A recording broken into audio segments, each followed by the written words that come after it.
You said you wanted change. You said this year was different. So what have you actually done? Not what you planned. Not what you told yourself at midnight when the motivation hit. What have you actually done when it was hard, when it was inconvenient, when nobody was watching? Because here's what I see. The same job, the same patterns, the same conversations you keep putting off. The thing you said you were going to build, still sitting there, untouched, while you spend 40 minutes on your phone. And then you wonder why nothing is moving. I am not saying that to shame you. I am saying it because I have been there and because nobody else is going to say it to your face. You don't actually want success. You want to feel safe. Let that land. I'll tell you mine. Back in 2014, I had an idea. I wanted to start a YouTube channel, teach people, coach people, help people live better, more intentional lives. I believed in it enough to buy all the gear, the mic, the camera, the lights. Everything was set up, and I still could not bring myself to sit in front of that camera. I told myself I needed money first. I needed security. So I shelved it, took the job, and said I will come back to it later. That was 12 years ago. 12 years of later. And here I am now, finally doing the thing I was supposed to do back then. I'm not telling you that to impress you. I am telling you because I know exactly what it costs to choose safe over purpose. And I do not want you to find out the same way I did. Now, here's why this matters more than you think.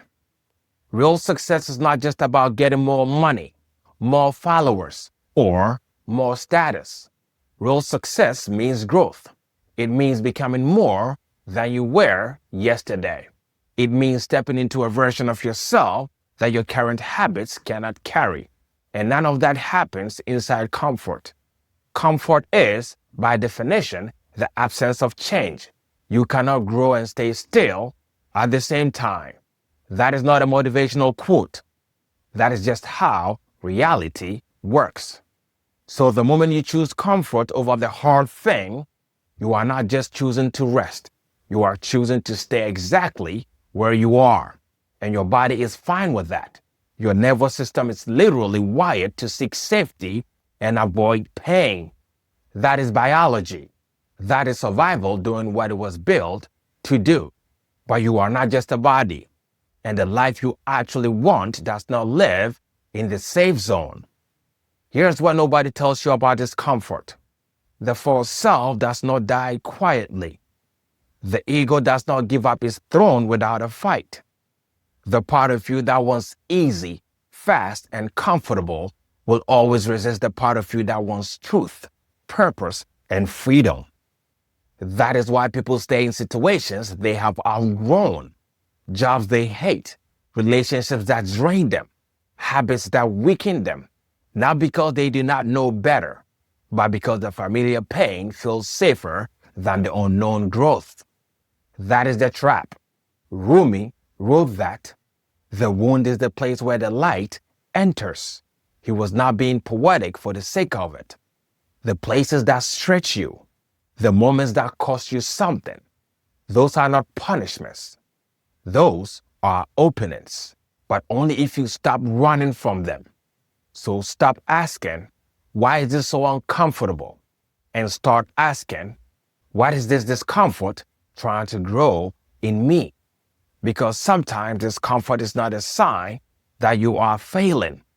Sometimes discomfort is proof that the old you is losing control. Sometimes it means you are finally doing the thing you kept avoiding, finally having the hard conversation, finally setting the boundary, finally choosing purpose over pleasure. That is not failure. That is growth.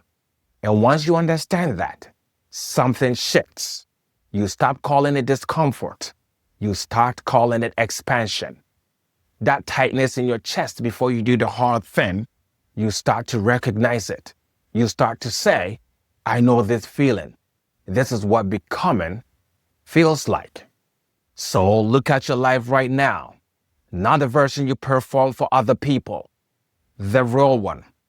Where are you choosing comfort over the person you know you're supposed to be? Because the life on the other side of that discomfort is not waiting forever. The next time you feel it, pause. Do not run. Ask yourself, is this discomfort harming me? Or is it growing me? Because sometimes the thing you are calling uncomfortable is actually your next level introducing itself. And when you can see it that way, everything changes.